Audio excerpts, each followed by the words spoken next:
वैसे तो सारे ही क्रिमिनल्स बुरे होते हैं, क्योंकि एक आम आदमी को उनसे हमेशा नुकसान ही होता है, हमेशा एक डर बना रहता है। मगर इन सबसे अजीब व गरीब और अलग किस्म का होता है ब्लैकमेलर। आपको थप्पड़ भी मारता है, रोने भी नहीं देता, आपसे पैसे वसूल करते रहता है। आप दिल दिल में मनाते रहते हैं कि ये मर जाए तो ज़्यादा अच्छा है, लेकिन मुश्किल ये हो जाती है कई बार कि अगर वो मर जाए तो आप बड़ी मुश्किल में आ सकते हो। और यही बात इस वक्त एडवर्ड के साथ भी है। उनको एक ब्लैकमेलर ने बुलाया है, उसके घर वो जाते हैं, रात का वक्त है। उसने पहले कह रखा है कि दरवाज़ा खुला रहेगा, आप अंदर आइए, मैं आपसे बात करूंगा। तो जब वो अंदर जाते हैं तो वो कुछ बैठा हुआ सोफे के ऊपर टीवी वगैरह देख रहा है, उसकी पीठ है। ये आवाज़ देते हैं, वो पलटता नहीं है, ये सामने में जाते हैं। टीवी चल रहा है, वो आंखें फाड़ कर बैठा है, उसके मुंह से झाग निकल रहा है। ये बहुत करीब से देखते हैं तो पता चलता है कि तो मर चुका है। पहले इनको झटका लगता है, सोचते पुलिस को बुला लें, लेकिन कैसे बुलाएं? अगर उनकी कोई गलती पकड़ में आई तभी तो ब्लैकमेल कर रहा है, तब तो वो भी एक्सपोज हो जाएंगे। पर तब उनको याद आता है कि भाई इसने तो मुझे एक वीडियो क्लिप दिखाया था जिससे मुझे ब्लैकमेल कर रहा था, यहीं कहीं रखा होगा।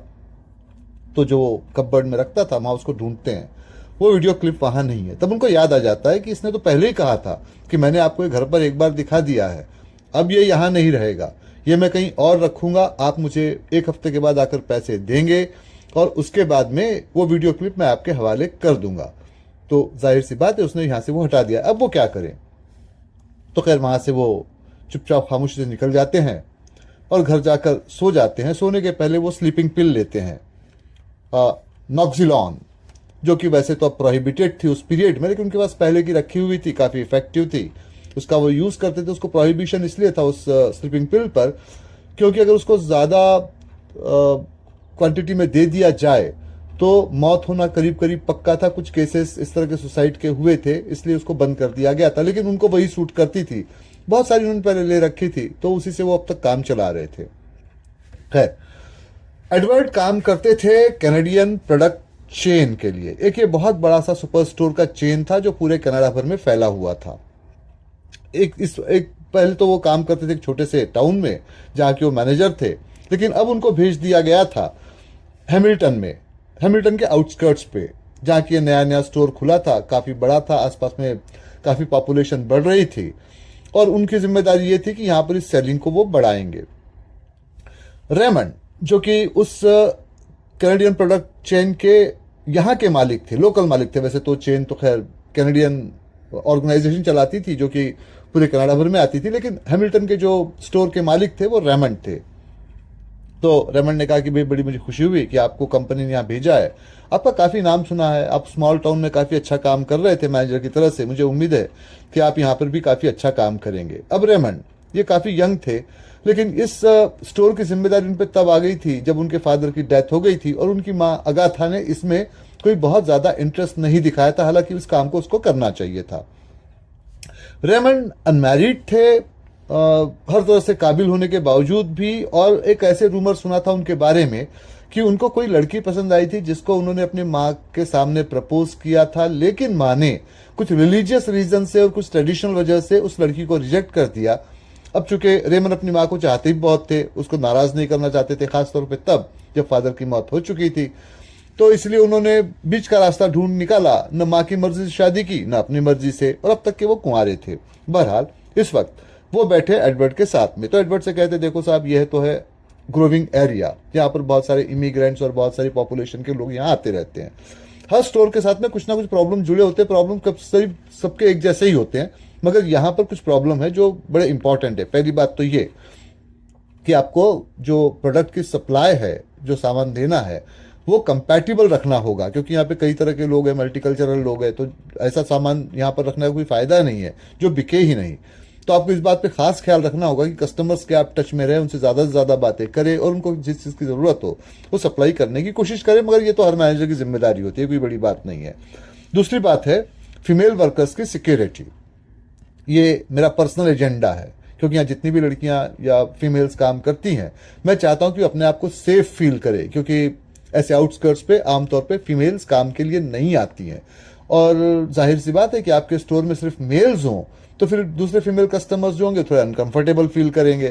फीमेल वर्कर्स का होना भी ज़रूरी होता है और इसीलिए आपको इस बात का ख्याल रखना चाहिए। कि फीमेल को सिक्योरिटी मिले। और थर्ड पॉइंट, वैसे तो रेमन ने कहा कि मैं ये किसी कम्युनिटी पर या किसी और पर इसका इल्ज़ाम देना नहीं चाहता, मगर चूंकि यहाँ पर बहुत सारे ऐसे होमलेस लोग आसपास में रहते हैं और फिर कई इमिग्रेंट्स भी आए हैं, कई लोअर इनकम वाले भी ऐसे कस्टमर्स हमारे पास आते हैं, तो इससे हमारे यहाँ शॉप लिफ्टिंग बढ़ जाती है, चोरियाँ, उसे भी रोकना है।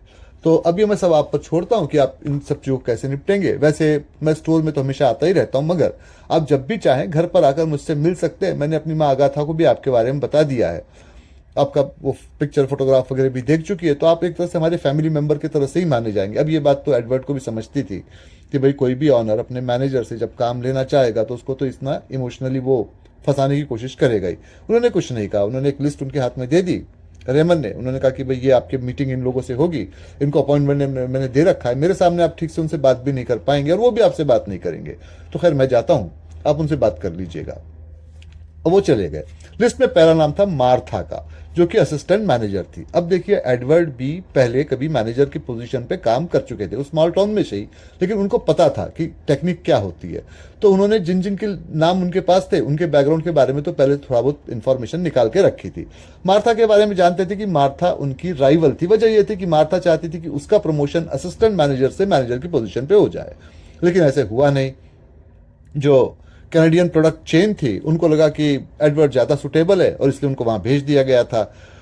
फिर भी मार्था वेल कनेक्टेड थी, उसके ऊपर में काफी अच्छे कॉन्टैक्ट्स थे, कनेक्शंस थे, और इसके पहले भी रेमंड से उन्होंने मार्था के बारे में काफी कुछ सुना था। अच्छी बातें ही, इसका मतलब कि मार्था काफी लोगों से जान पहचान करती थी, मिलती थी, फैशनेबल थी, अपने आप को खूबसूरत बना के रखती और अपने खूबसूरती का जादू चलाने की हमेशा कोशिश करते रहती। सबसे बढ़कर बात यह थी कि उसमें बड़ी हिम्मत थी, बड़ा करेज था, और उसका सबूत उनको बहुत जल्दी ही मिल गया, क्योंकि जब उससे वो बात कर रहे थे तो सारी बातें तो पूछ ली, लेकिन बाद में उन्होंने उनसे कहा कि देखो भाई, आप मेरी असिस्टेंट हो तो आपका काम मुझे असिस्ट करना है, तो मैं ये चाहूंगा कि जो भी यहाँ पर प्रोफेशनल मेल वगैरह आती हैं वो आप देख लिया कीजिए, क्योंकि इतनी सारी मेल मैं देखूंगा तो अपना काम कब करूंगा। तो वो सरकास्टिक ढंग से मुस्कुराई। उसने कहा कि बस आपको यही काम मुझे देने के लिए मिला है, मेरे पास और भी बहुत से काम होते हैं, इस काम के लिए मैं किसी और को बुलाती हूँ। उसने बेल को बजाया, एक लड़की को बुलाया, उसका नाम नैली था। तो सिंपल सी लड़की थी, मिडिल क्लास की थी, एवरेज लुकिंग थी। तो इन्होंने उसकी तरफ देखा तो उन्होंने कहा कि भाई ये हमारे यहाँ की ऑफिस गर्ल है, यही आपको असिस्ट किया करेगी, आप जो भी उसको बताएंगे मेल वगैरह वो चेक कर लिया करेगी, आप मेरे सामने उसको बता दीजिए जिससे कि आसानी हो, क्योंकि फिर मैं भी उसको समझाऊंगी। तो खैर उन्होंने सारी डिटेलिंग उस लड़की को दी कि कैसी मेल को किस तरह से लेना है, कहाँ सॉर्ट आउट करना है, कहाँ रखना है। और मार्था ने भी अब तक से कुछ पॉइंट्स उस लड़की को बता दिए। जब वो चली गई तो उन्होंने कहा कि आप फिक्र मत कीजिए, ये पहले भी मेरे साथ काम कर चुकी है, क्योंकि आपके आने के पहले 1 महीना मैंने यहाँ मैनेजर की तरफ से ही काम किया था, तो ये आपके लिए भी ठीक तरह से काम करेगी। खैर वो जब नैली और मार्था दोनों चले गए तो उन्होंने सुलेवान को बुलाया, जो कि सिक्योरिटी इंचार्ज थे। अब सुलेवान के बारे में जो उनके पास में इंफॉर्मेशन थी वो कुछ ये थी कि अपने काम में बहुत होशियार थे, सिंगल थे, अकेले थे, बैचलर थे, उनकी उम्र बहुत ज्यादा नहीं हुई थी, कुछ 30 साल के आसपास थे। कई चोरी चकारी के केसेस को उन्होंने पकड़ा था, लेकिन इसके बावजूद भी उनके जो बैकग्राउंड था वो काफी छिपा हुआ था, उसके बारे में बहुत लोग नहीं जानते थे। हाँ, एक बात जरूर थी कि वो जरूरत से ज्यादा खर्च किया करते थे, तो या तो खानदानी रईस थे या फिर कहीं और काम करके पैसा कमाते थे। अब हैमिल्टन तो बहुत बड़ा शहर, आप एक सिरे पे यहाँ काम कर रहे हो, दूसरे सिरे पे कहीं और, पता तो ना चले। बहरहाल इस पर उन्होंने ज्यादा असर नहीं खपाया, क्योंकि उनको इस वक्त दूसरी प्रॉब्लम सता रही थी। ये मीटिंग के चक्कर में उनका 1 घंटा एक्स्ट्रा निकल गया था, उनको घर पे 8 बजे पहुंच जाना चाहिए था, अब तो 9 और क्या 9:30 होने की पारी आ गई थी। दरअसल सोफिया, उनकी वाइफ, उनका वेट कर रही होगी, उसका आज बर्थडे था और उनको वहां पर होना चाहिए था, लेकिन वहां वो नहीं थे। तो उन्होंने झटपट उस मीटिंग को वहीं खत्म किया। उन्होंने कहा कि भाई मैं जाता हूँ घर पर, क्योंकि मेरी एक और भी अपॉइंटमेंट है, बाकी जो भी बात होगी आप मुझे फोन करके पूछ लीजिएगा, या मैं कल यहाँ आ जाऊंगा तब पूछ लीजिए। और वहां से फिर वो चले गए।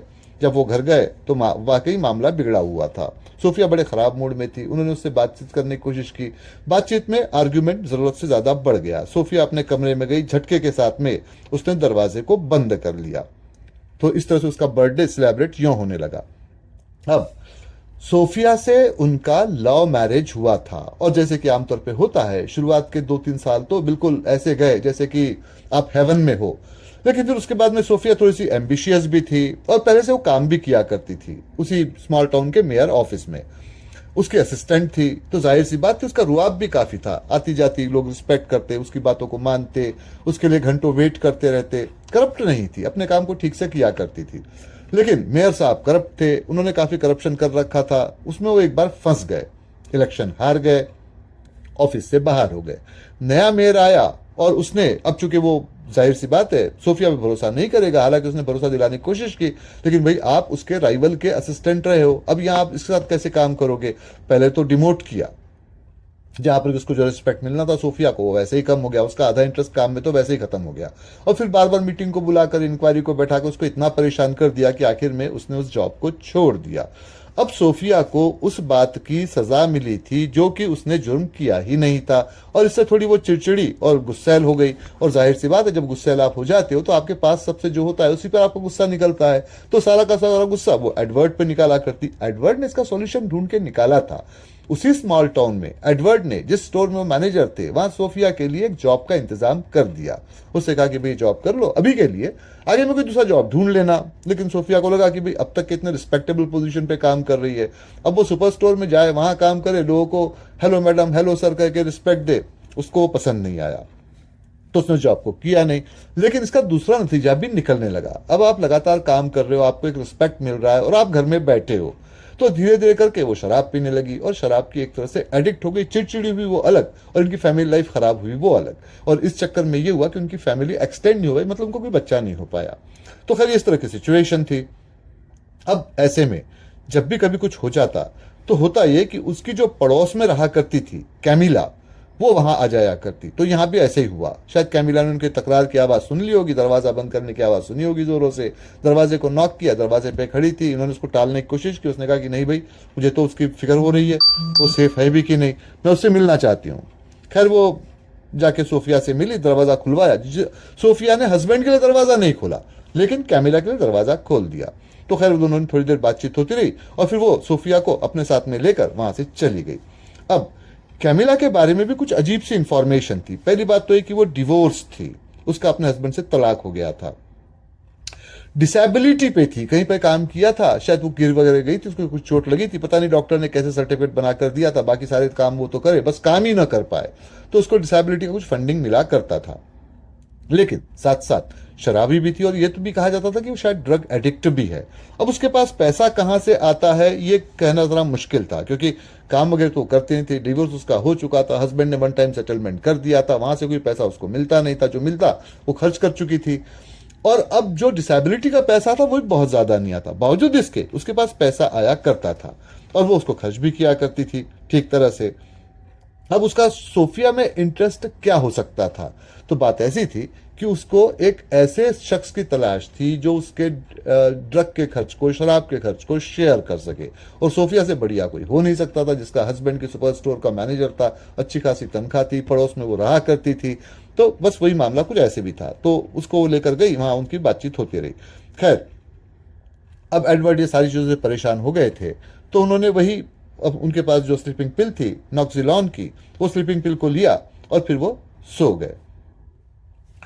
अगले दिन उन्होंने सोफिया से बातचीत करने की कोशिश की, तो ऐसे में उनको फोन आ गया सुपर स्टोर से। फोन पे असिस्टेंट मैनेजर मार्था बोल रही थी। अब उन्होंने फोन को स्पीकर पे रखा था। मार्था जैसे कि था चंट चालाक थी, कुछ मीठी मीठी बातें कर रही थी। सोफिया अब ये सोच रही थी कि हस्बैंड और वाइफ के बीच का प्राइवेट वक्त है, बातचीत करके कोई नतीजा निकल सकता है, क्योंकि रात का नशा तो उतर चुका था। लेकिन मार्था के फोन करने से बातचीत बीच में ही रुक गई। इससे दोनों के बीच में आर्ग्यूमेंट हो गया। शायद मार्था ने सुना भी होगा, उन्होंने मार्था से कहा मैं बाद में फोन करूंगा, उन्होंने फोन को काट दिया। बातचीत सोफिया के साथ में उनकी बहुत ही कड़वे मोड़ पे खत्म हो रही, मतलब किसी कोई नतीजा नहीं निकला, न कोई जीता न कोई हारा, ऐसा कुछ मामला था। आर्ग्यूमेंट वैसे के वैसे ही रह गया। वहां से वो सुपर स्टोर गए, देखा तो मार्था उनकी तरफ देखकर सरकास्टिक ढंग से मुस्कुरा रही थी। उनको लगा कि ये वाकई चुड़ैल है, ये हर किसी को पढ़ना बहुत अच्छी तरह से जानती है। लेकिन अपने ख्यालों को उन्होंने अपने दिल में रखा, अपने ऑफिस में गए और तभी मार्था ने फोन करके बताया कि एक पुलिस ऑफिसर है बर्नार्ड, वो आपसे मिलना चाहते हैं। उन्होंने कहा ठीक है भेज दीजिए। बर्नार्ड आए। बर्नार्ड जब आए तो उन्होंने कहा कमरे का दरवाजा, आपके ऑफिस का दरवाजा बंद कर लीजिए, हम जो बात कर रहे हैं बाहर पता न चले। उन्होंने बंद कर लिया। तो उन्होंने कहा कि देखिए भाई, आपके खिलाफ कंप्लेंट आई है और ये कंप्लेंट आपकी पड़ोसी कैमिला ने लिखाई है। उसने कहा कि आपने अपने वाइफ के साथ में मारपीट की है। तो उनका चेहरा भौचक्का रह गया। तो इस पर उन्होंने कहा, बर्नार्ड ने, आप फिक्र मत कीजिए, मैं कैमिला को अच्छी तरह से जानता हूँ कि वो क्या करती है क्या नहीं करती है, उसका क्रिमिनल बैकग्राउंड भी है। मैं यहाँ पर उसकी शिकायत पर सिर्फ खाना पूरी करने आया हूँ, आपके खिलाफ कोई एक्शन नहीं ले रहा हूँ। मगर आप यूँ कीजिए कि अपने वाइफ को उससे दूर रखिए। आज मुसीबत में नहीं फंसी है तो कल मुसीबत में फंस जाएगी। क्योंकि भाई हमारे यहाँ तो इस बात को माना जाता है कि ए और बी अगर एक साथ रहते हैं, ए अच्छा है बी बुरा है, लेकिन कुछ वक्त के बाद में उल्टा हो जाता है, बी शायद थोड़ा अच्छा बन जाए और ए शायद थोड़ा बुरा बन जाए। तो बस यही बात यहाँ पर भी हो सकती है। तो आपको कोशिश ये करनी चाहिए कि उससे थोड़ा आप उसको, अपने वाइफ को, सोफिया को उससे दूर रखिए। खैर उन्होंने वो सारी बातों को सुन लिया और उसके बाद में उन्होंने कहा कि ठीक है, आपका शुक्रिया, आगे जैसे भी होगा इस मामले को मैं हल करने की कोशिश करूंगा। वो मौका तलाशते रहे कि कभी मौका निकाल कर अगर उनको वक्त मिल जाएगा तो वो सोफिया से बात करेंगे, और ऐसे करते करते 2 हफ्ते का वक्त निकल गया। सोफिया का ज़्यादातर वक्त जो था वो कैमिला के साथ ही बीतता। 1-2 बार उन्होंने देखा भी था कि सोफिया कैमिला के साथ उनके सुपर स्टोर में भी आई थी, लेकिन अब वहाँ उनके सामने बात करें, 4 लोगों के सामने तमाशा होगा, तो खैर वो चुप रह गए। एक दिन उनका मौका मिल ही गया तो उन्होंने सोफिया से कहा कि देखो भाई, मेरे सुपर स्टोर में एक जॉब है, कर लो। क्योंकि ये तो नहीं कहा कि तुम कैमिला के साथ घूमती हो, क्योंकि अब कैमिला तो उसकी पक्की सहेली बन गई थी, बुराई करते वो सहन नहीं करती, तो ये कर लो। और ऐसे करो कि अभी हमारे यहाँ एक इवेंट है, सारा स्टाफ आ रहा है, ऑनर जो है वो भी आ रहे हैं, एक बार आके मिल लो, देख लो लोगों से कौन है कैसा है, अगर तुम्हें माहौल पसंद आए तो काम करना। वैसे भी ये सुपर स्टोर में तुम पहले आ चुकी हो। बाय द वे इस वक्त में सोफिया का मूड अच्छा था तो उसने उस बात को मान लिया। उनके साथ में वो इवेंट में आई, वहाँ स्टाफ से मिली। स्टाफ में सारे ही लोग थे, मार्था, नैली, सुलेमान वो सिक्योरिटी ऑफिसर, रेमंड जो कि ऑनर थे, और इन सब के अलावा उनकी माँ अगाथा वहाँ पर आई हुई थी। अगाथा ने सोफिया से काफ़ी देर बात की और वो उससे काफ़ी इम्प्रेस हुई। और जब उसको ये पता चला कि उसको वहाँ एक जॉब ऑफर हुआ है तो उसने कहा भाई ज्वाइन करो, अभी तुम मेयर ऑफिस में असिस्टेंट रही हो, यहाँ पर आके भी तुम काफ़ी अच्छा काम कर लोगी, तो ये तो हमारे लिए खुशी की बात है कि हमको एक एम्प्लॉय इतने कम पैसों में यहाँ पर जो इतना एक्सपीरियंस्ड है वो मिल रहा है। और तुमको पैसों की फिक्र क्या है, तुम्हारा हस्बैंड तो तुम्हारा बॉस ही रहेगा, तो आसानी से हो जाएगा, तुम काम को कर सकोगी, समझ सकोगी, तो जब भी तुम चाहो यहाँ ज्वाइन कर सकती हो। मैं कहकर रेमन से तुम्हारा अपॉइंटमेंट लेटर वगैरह साइन करवा के भिजवा दूंगी। अब यहाँ पर जो एडवर्ड थे उन्होंने इस बात को तो समझ लिया कि अगाथा रेमंड के मुकाबले इस बिजनेस में काफी होशियार है। ऐसी उम्र भी उसकी कोई बहुत ज्यादा नहीं है कि वो इस काम से अलग हो जाए। शायद अपने बेटे को बिजी रखने के लिए उसको यहाँ भेजा है, वरना इस सुपर स्टोर को तो वो उससे ज्यादा अच्छा संभाल सकती है। क्योंकि जिस तरह से उसने सोफिया को हैंडल किया, चाहकर भी एडवर्ड इस तरह से सोफिया को अब तक के हैंडल नहीं कर पाए थे। बहरहाल दिली दिल में उन्होंने अगाथा का शुक्रिया अदा किया। 1 हफ्ता और निकला और ऐसे में सुलेमान जो कि सिक्योरिटी ऑफिसर था, उसने उनके ऑफिस में पैर रखा। उसने कहा कि देखिए एडवर्ड साहब, कुछ बात है जो मैं आपको बताना चाहता हूं पर यहां नहीं बता सकता, भाई दीवारों के भी कान होते हैं, बात फैल जाएगी, ये एक तरह से कॉन्फिडेंशियल है। तो आप यूँ कीजिए कि मेरे घर पर आइए आज रात को, स्टोर बंद होने के बाद करीब 9 साढ़े 9 बजे। वो आप घर जाते रहते हैं, मैं तो आपसे 1 घंटा पहले चला जाता हूँ, मैं घर में रहूंगा, वहीं हम बात करेंगे, इससे ज़्यादा बात यहाँ नहीं हो सकती है। अब ये बात एडवर्ड को समझ में आती थी क्योंकि इसके पहले का भी उनका एक्सपीरियंस था, जहां पर वो काम करते थे वहां सिक्योरिटी ऑफिसर ऐसे ही अकेले में या तो उनसे घर पे आके मिलते या उनको अपने घर पे बुला लिया करते। अब चूंकि इसका घर रास्ते में पड़ रहा था, ये बुला रहा था, चलो कोई बात नहीं है, तो वो जाके उससे मिले। तो उसने पहले तुमको बैठाया, ड्रिंक वगैरह ऑफर किया, जिसके लिए उन्होंने मना कर दिया क्योंकि उनको घर जाने की जल्दी थी। वो सोच रहे थे जितनी जल्दी जाएंगे उतने जल्दी ही जाकर वो सोफिया से मिलेंगे, उससे बातचीत कर लेंगे, क्योंकि कम्युनिकेशन का ही प्रॉब्लम था। तो उसने उनको बैठाकर एक वीडियो क्लिप दिखाया और उस वीडियो क्लिप में उनको क्लियर दिखाई पड़ा कि सोफिया शॉपलिफ्टिंग कर रही है। अब उस पर उसने कहा कि देखिए ये खबर काफी चटकारेदार हो सकती है कि एक मैनेजर की वाइफ उसी के स्टोर में शॉपलिफ्टिंग करती है। वैसे तो इसको मैं पुलिस के हवाले कर सकता हूं इस मैटर को, या मार्था को बता दूं तो ज्यादा खुश हो जाए, वो आपकी जगह लेना चाहती है और आप तो इसके बाद में आपको रिजाइन करना पड़ जाएगा। लेकिन इन सब चीजों का हल एक ही है कि आपको एक अमाउंट, उसने बताया ये अमाउंट 1 हफ्ते में मुझे पे करना है। देखिए भाई मैं प्रोफेशनल हूं, मैंने मेहनत से इन चीजों को बनाया है और जाहिर सी बात है कि अगर मैंने इस वीडियो क्लिप को बनाया है तो इसकी जो रिकॉर्डिंग ओरिजिनल होगी उसको मैंने इरेज भी कर दिया है। तो कुल मिलाकर मैटर यह है कि आपको ये सिर्फ क्लिप चाहिए जो मैं आपको दे दूंगा, वन टाइम सेटलमेंट है, इतना पैसा आप मुझे दे दीजिए, मैं और आपको इसके बाद ब्लैकमेल नहीं करूंगा। अभी तो आप जान ही गए होंगे कि आप अकेले के साथ में मैं ऐसे नहीं करता हूं। ऐसे स्टोर में मुझे इस तरह के बहुत सारे क्लिप्स मिलते रहते हैं। जो पैसे दे नहीं पाते, जिनके बारे में मैं जानता हूं कि पैसे नहीं दे सकेंगे, उनको मैं पुलिस के हवाले कर देता हूं। जो दे सकते हैं, जिनके बारे में मैं जानता हूं जो देंगे ही, उनसे मैं वन टाइम सेटलमेंट कर लेता हूं। मामला यहीं पे खत्म हो जाता है। तो न तो आप मुझसे कुछ सुनेंगे, ना आपको मुझे पैसे देने की जरूरत पड़ेगी। एक अच्छा सा सौदा है, इसको एक हफ्ते के अंदर कर लीजिए। तो उन्होंने कहा कि ठीक है।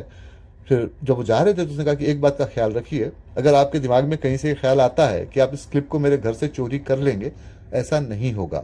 यहां मैंने आपको दिखाने के लिए सिर्फ इसको रखा था, अभी मैं इसकी जगह बदल दूंगा, अब ये मेरे घर में नहीं रहेगी, तो आपको यहां मिलेगी भी नहीं। तो प्लीज मेरे घर में किसी चोर उचक्के को भेज कर या आप खुद आकर चोरी करने की कोशिश मत कीजिएगा। बेकार का मेरे घर का ताला टूटेगा, मुझे रिपेयर करना पड़ेगा, पुलिस का केस होगा। और वो मुस्कुराया। खैर वो खामोश रह गए, वहां से चले आए। अब जब वो आए तो उनके पास में एक हफ्ते का वक्त था, लेकिन सोचने लगे एक हफ्ते के वक्त में भी अगर इसको पैसे भी दे दी जाए, क्या ये चुप रहेगा?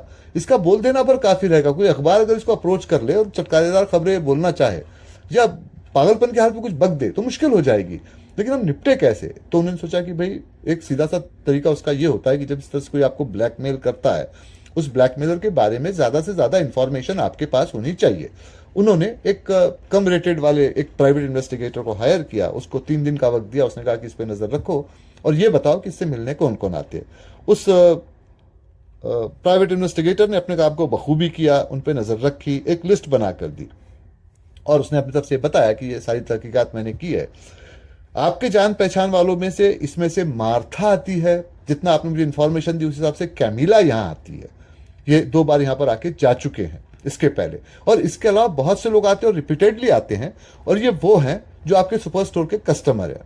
तो आगे उसने इन्वेस्टिगेटर ने पूछा कि आप और कुछ जानना चाहेंगे इसके बाद में, मेरी सर्विसेज आपको चाहिए? उन्होंने कहा नहीं थैंक यू, आपने कह दिया, ये आपका पेमेंट है, आप जाइए। अब वो सोचने लगे, इसका मतलब है कि ये साहब कैमिला और मार्था दोनों को ब्लैकमेल कर रहे हैं, और जो रिपीटेड कस्टमर्स आते हैं इसका मतलब ये है कि एक बार ब्लैकमेल करने के बाद ये बार बार ब्लैकमेल करता रहता है। तो इसके चंगुल से निकलना तो जरूरी है। तो क्या किया जाए? लेकिन अभी कोई चारा नहीं था। उन्होंने सोचा एक बार इसके जो पैसे मांग रहा है तो दे दिए जाए इसको, इससे मोहलत मांगी जाए आगे की। अगर ब्लैकमेल ना करे तो ठीक है, ब्लैकमेल करता भी है तो कुछ दूसरा रास्ता इसका ढूंढ निकाला जाएगा। और फिर उसके वो घर गए। फिर जैसे कि आपने शुरू में देखा कि उसके बाद में मौत हो चुकी थी और वो क्लिप उनको नहीं मिली थी। अब ये परेशान होकर घर पर आए, देखा तो सोफिया बैठी हुई थी। सोफिया उनसे पूछ रही थी, लेकिन सोफिया को उन्होंने सारी बातें नहीं बताई। उन्होंने कहा कि मैं थोड़ा सा परेशान हूं और कुछ ऑफिस का प्रॉब्लम है। तो सोफिया ने अपनी तरफ से कहा कि देखो भाई, मैंने अपनी गलती को मान लिया है, मुझे एक काम करना चाहिए था, ना करती तो ये शराब के चक्कर में ना पड़ती, लेकिन चलो ठीक है, अब मैंने सोच लिया मैं तुमको ज्वाइन कर लूंगी। तो वो चुप रहे। उस वक्त उन्होंने कुछ नहीं कहा, वो अपनी परेशानी में ही थे। खैर अगले दिन वो ऑफिस में गए तो वहां उनसे बर्नार्ड भाई पुलिस ऑफिसर मिलने के लिए आए। उन्होंने कहा कि देखो, सुलेमान की मौत जो हुई है इसका हमको पता चला, हमने उसके लाश को पोस्टमार्टम करवाया और अब हमको पता चल रहा है कि उसको स्लीपिंग पिल्स दी गई है। और जो एनालिसिस किया गया उससे पता चलता है कि जो प्रोहिबिटेड स्लीपिंग पिल्स थी नॉक्सिलॉन, वही उसको दी गई है, जो बहुत कम इस्तेमाल करते हैं। तो अब ये तो नहीं पता कि शहर में कितने लोग इसका इस्तेमाल कर रहे हैं, लेकिन उसका इस्तेमाल करने वाले बहुत कम लोग होंगे क्योंकि इतने आसानी से मिलती नहीं है। तो अगर आप इस बारे में कुछ बता सकें तो बहुत अच्छी बात है, क्योंकि आपका सिक्योरिटी ऑफिसर था और आपको इस बारे में ज़्यादा पता होगा। तो उन्होंने कहा फिलहाल तो मेरे पास कोई इन्फॉर्मेशन नहीं होगी, तो मैं आपको बता दूंगा। वो चले गए बर्नार्ड। अब उसके बाद में ये सोचने लगे कि इसको स्लीपिंग पिल कौन दे सकता है? मार्था, क्योंकि उससे मिलने के लिए आई थी। जाहिर सी बात है, शराब तो बैठ के वो उसी के साथ पिएगा कि शराब में स्लीपिंग पिल पाई गई थी, तो जिसको वो जानता है। तो मार्था तो उसको जानती थी, तो हो सकता है मार्था इस तरह के स्लीपिंग पिल का यूज करती होगी और उसने उसको दे दी होगी। दूसरा कैमिला, ये ज्यादा उनको सही लग रहा था, क्योंकि कैमिला इस तरह से शॉपलिफ्टिंग भी करे, ड्रग्स भी ले, और उनके घर में भी वो अप्रोच करती थी। कभी कभी स्लीपिंग पिल्स वो कभी ऑफिस में रखते, कभी घर में रखते। शायद घर में ही वो बार बार उनके एब्सेंस में आई होगी, कभी स्लीपिंग पिल्स वहां रही होगी, वहां से उसने चुरा लिया और जाके इसको मार दिया। अब ये 2 तरह से फंस जाएंगे, एक तो ब्लैकमेलिंग का भी चक्कर, ऊपर से उसको मारा है वो भी चक्कर। तो भी क्या किया जाए? तो उनको लगा कि सोफिया से बात करना जरूरी है। जब वो घर गए तो सोफिया को सारी बातें बताई। सोफिया पहले तो चुप रही, फिर रोने लगी। उसने कहा कि देखिए, वो मैंने एक ही बार चोरी की थी, वो भी कैमिला के कहने पर, और वो भी एडवेंचर के लिए। पैसों की जरूरत नहीं थी। उसने कहा ये आसान सा काम है, कोई भी कर सकता है, तो मैंने कर लिया। उसने कहा तुमने कर लिया, मैं मुसीबत में फंस गया, इस तरह की परेशानी हो गई है, अब क्या किया जाए? तो उसने कहा कि देखिए, जितना मेरा एक्सपीरियंस है, उसे लगता है कि ऐसे मामलों में थोड़ा वेट करे तो इसका कोई ना कोई सॉल्यूशन तो निकल ही आता है। फिलहाल अपनी तरफ से कुछ मत कहिए, चुप रहिए, आगे हम लोग देखते हैं कि धीरे धीरे क्या होता है। मैं हमेशा आपके साथ में यहाँ पर हूँ। खैर एक बात तो हुई कि इस प्रॉब्लम से ये हुआ कि जो सोफिया उनसे अब तक दूर चली गई थी वो उनके पास आ गई। लेकिन अब सवाल ये था, क्या इस मुसीबत से वो बाहर निकलेंगे? और फिर ऐसे में अगले दिन ही बर्नार्ड, वही पुलिस ऑफिसर, उनसे मिलने के लिए आए। उन्होंने कहा कि भाई सुलेमान के ऑफिस की तलाशी लेनी है, मैं देखना चाहता हूँ कि उसके कैमरेज में क्या क्या था। तो ये उसको उसके ऑफिस में ले गए, कैमरे के रिकॉर्डिंग्स को सारा दिखाया। एक कैमरा काम नहीं कर रहा था। उसने कहा कि भाई ये कैमरा तो काम नहीं कर रहा है, क्या आपको सुलेमान ने इसकी रिपोर्ट नहीं की थी? ये 1 महीने से काम नहीं कर रहा है। उसने कहा कि नहीं, शायद उसने कहा उसके भी ख्याल में नहीं आया होगा। बहरहाल जब देखा तो बहुत सारी रिकॉर्डिंग कई जगह से इराज थी। बर्नार्ड को थोड़ा ताज्जुब हुआ, लेकिन एडवर्ड को नहीं। वो जानते थे ये जितनी भी इराज की भी है, ये वो है जिसको वो ब्लैकमेल कर रहा था, और जिनको ब्लैकमेल नहीं कर रहा था उनकी रिकॉर्डिंग तो ब्लैकमेलिंग की वैसी ही थी। तो खैर वो उसके सामने तो कुछ नहीं कहा, वहां तो वो चुप रह गए और बर्नार्ड वहां से चले गए। और अब एडवर्ड ने सोचा कि उनके दिमाग में ये बात पहले क्यों नहीं आई। इसके पास में क्लिप घर में थी, क्लिप घर में मुझे दिखाई थी। अब वो सेफ जगह पर रखेगा, तो वो सेफ जगह घर तो नहीं थी उसकी, बैंक लॉकर वगैरह में तो शायद वो नहीं ही रखेगा। उसके ऑफिस में एक सेफ था जो कि बहुत ही प्रोटेक्टेड था। उसके कार्ड 2 ही लोगों के पास थे, एक उसके पास थे और एक इनके पास था। और वो सिर्फ ऐसी जगह छिपा हुआ था जो आमतौर पे पता नहीं चले, दीवार में तस्वीर के पीछे बस छोटा सा था। तो हो सकता है ये क्लिप वहां पर होगी। बर्नार्ड को नहीं बताया तो ठीक ही किया। तो उन्होंने उस कबर्ड्स को अपने कार्ड से खोला और वाकई में उनको वहां पर वो स्लीपिंग पिल, वो क्लिप वहां पर मिल गई। वो खैर खुश तो नहीं हुए, पर उनको लगा कि एक मामला तो हल हो गया है। तो खैर वो क्लिप को लेकर वापस अपने ऑफिस में गए। अब ये तो रात का वक्त होने आया था, ऑफिस बंद हो रहा था और बहुत सारे लोग जो थे ऑफिस के वहां से वो जा चुके थे। तो उन्होंने उस क्लिप को, पहले वाले क्लिप को प्ले करके देखा, क्योंकि उसमें 2 क्लिप्स, तो पहले वाले क्लिप को प्ले करके देखा तो उसमें तो वही था रिकॉर्डिंग जिसमें कि सोफिया चोरी कर रही थी। उन्होंने दूसरे वाले क्लिप को प्ले किया तो उनको दिखाई पड़ा कि वहां पर एक शख्स खड़े हैं और उनसे आकर एक लेडी गले मिलती है। पहले उनका चेहरा दिखाई नहीं पड़ रहा था, पर जब वो टर्न हुए तब उन्होंने देखा ये रेमन थे और उनसे गले मिलने वाली लड़की उनकी असिस्टेंट, जो कि उनके ऑफिस गर्ल की तरह से काम किया करती थी, नैली थी। तो वो चकराए कि भाई ये क्या मैटर है। और जब वो सोच ही रहे थे तभी उनके कमरे के दरवाजे को किसी ने खटखटाया और जब दरवाजा खुला तो सामने में नैली खड़ी थी। नैली ने उनको थोड़ी देर देखा उस क्लिप को प्ले करते हुए। उसने कहा कि मैं जानती थी देर या सवेर आप इस क्लिप तक पहुंच ही जाएंगे, क्योंकि आप में यह एबिलिटी है कि आप इस तरह की जांच पड़ताल करें। भाई आप मैनेजर रह चुके हैं उस स्मॉल टाउन में, तो आपको सारी बातें तो समझेगी। वहाँ सिक्योरिटी की जिम्मेदारी भी आप ही संभाला करते थे एक तरह से, बहुत सारी। तो उसने समझाना शुरू किया कि देखिए ऐसा है कि मैं और रेमन एक दूसरे को चाहते थे, लेकिन रेमन ने मेरा नाम तो माँ के सामने प्रपोज नहीं किया, लेकिन किस तरह की लड़की वो बताया और माँ ने सिरे से इनकार कर दिया। रेमन उसके बाद भी मुझे चाहते रहे और उन्होंने शादी नहीं की। अब आप ये समझ सकते हैं कि मुझ जैसी लड़की, एक मिडिल क्लास की, एवरेज लुकिंग, जो बहुत ज्यादा पढ़ी लिखी ना हो, उसको ऐसा एक रेपुटेड और इंप्रेसिव आदमी प्यार करे तो वो किसी भी हद तक जा सकती है। बस मैंने भी वही किया, तय कर लिया कि मैं भी शादी नहीं करूंगी, इस तरह से हमारा रिश्ता बना रहेगा। लेकिन हम यहाँ मिलते थे स्टोर में, उस एरिया में जहाँ पर ज्यादातर कोई जाता नहीं है। वहां कैमरा लगाया गया था, हमको पता नहीं कब सुलेमान ने वो कैमरा लगाया, उसमें रिकॉर्डिंग को पकड़ लिया। अब वो रेमन को ब्लैकमेल करने लगा। रेमन ने डायरेक्ट ये बात मुझे नहीं बताई, लेकिन उनकी परेशानी देख के मैं समझ गई कि मामला कुछ ना कुछ तो है ही। और फिर बहुत जल्दी मुझे पता चल गया कि इन सबके पीछे तो सुलेमान है। तो एक दिन जब सुलेमान अपने ऑफिस से कहीं बाहर गया था, उसकी शराब की बोतल में मैंने आपकी जो स्लीपिंग पिल्स थी, जो मैंने आपके बैग से चुराई थी, वो उसमें डाल दी। उसने यहाँ तो शराब नहीं पी, घर जाके पी, वो मारा गया। तो उस पर उन्होंने कहा कि इससे मामला खत्म नहीं हो जाता, क्योंकि देखो तुमने किसी शख्स की जान ली है। 2 तरह की बातें हैं, एक तो गिल्ट, ये गिल्ट तुमको हमेशा परेशान करता रहेगा। दूसरी बात यह है कि पुलिस, ऐसे मामलों में पुलिस कहीं ना कहीं से किसी ना किसी क्लू को ढूंढ निकालती है, और मान लो न भी ढूंढ निकाले तो ये गिल्ट और ये पुलिस, ये दोनों ही बातें तुम्हें हैरान परेशान करती रहेगी। तुम शायद इसके बाद में रेमन की बाहों में जाओगी भी, लेकिन तुम उस तरह से उससे नहीं मिल पाओगी जैसे कि तुम मिलती हो। एक तरह से ये परेशानी वाली बात हो जाएगी। और जब इस बात का पता रेमन को चलेगा, अब तक के तुम्हारे लिए उसने बहुत कुछ किया है, लेकिन अब एक कातिल के साथ वो रिश्ता रखना चाहेगा, ये तो नहीं होगा। तो उसने कहा कि ये बात मैं भी समझती हूँ, क्योंकि मेरी जो रिलीजियस प्रैक्टिसेस है उसमें भी ये सारा लिखा है और रेमन के रिलीजियस प्रैक्टिसेस में भी यही लिखा है। लेकिन आप फिक्र मत कीजिए, इसका सॉल्यूशन मैं ढूंढ के निकालूंगी। आपसे सिर्फ मैं यही चाहती हूँ कि आप ये दोनों क्लिप्स को खत्म कर दीजिए, और मैं आपको ये प्रॉमिस करती हूँ कि मेरे जबान पर कभी भी सोफिया का नाम नहीं आएगा। खैर वो चुप रहे, उन्होंने कहा कि भाई ठीक है, तुम्हारे प्यार का चक्कर तुम ही जानो, मैं इस बात को तो नहीं समझ सकता हूँ। नेली वहां से चली गई। खैर वो रेगुलर ऑफिस में आती रही और 2 दिन के बाद ही नेली अपने घर में ही, अपार्टमेंट में ही मरी हुई पाई गई। उसने उसी स्लीपिंग पिल्स यानी कि नॉक्सिलॉन का इस्तेमाल किया था। बर्नार्ड चकराएगी भाई ये क्या चक्कर है, पहले वो सिक्योरिटी ऑफिसर मरा, अब ये मरी, कोई कॉमन दुश्मन है क्या। लेकिन फिर उन्होंने ऐसे गेस कर लिया कि शायद वो इसको ब्लैकमेल कर रहा होगा, इसने पहले उसको मारा और फिर ये मारी गई। तो खैर उसने अपनी रिपोर्ट में समरी एक करके एक रिपोर्ट बना दी, लिख दिया किस तरह का मैटर है, मामला खत्म हो गया। रेमन को भी उसने सारी इन्फॉर्मेशन दी, क्योंकि वो ऑनर थे, उनको पता चलना ये था। रेमन अपने चेहरे को बिल्कुल खामोशी के साथ रखकर बगैर एक्सप्रेशन के सुनते रहे और ये सोच रहे थे एडवर्ड कि कितना बड़ा एक्टर है, इसको पता तो होना चाहिए था कि लड़की की मौत कैसे हुई है, या शायद इसको ये नहीं पता कि लड़की ने इसके लिए अपनी जान दी है। खैर वो चुप रहे और उसके 1 हफ्ते के बाद रेमन कहीं से लौट रहे थे, तब उनका बहुत बुरी तरह से कार का एक्सीडेंट हुआ। एक ट्रक के साथ में उनकी मौत हो गई। ट्रक ड्राइवर कस्में खा के कहता रहा कि मैं तो सही लाइन में जा रहा था, इसी ने लाइन बदली और मेरे ट्रक से आके टकराया। पुलिस ने उसकी बात पर भरोसा नहीं किया, काफी इन्वेस्टिगेशन हुआ, प्रूफ नहीं मिले, ट्रक ड्राइवर बाद में छोड़ दिया गया।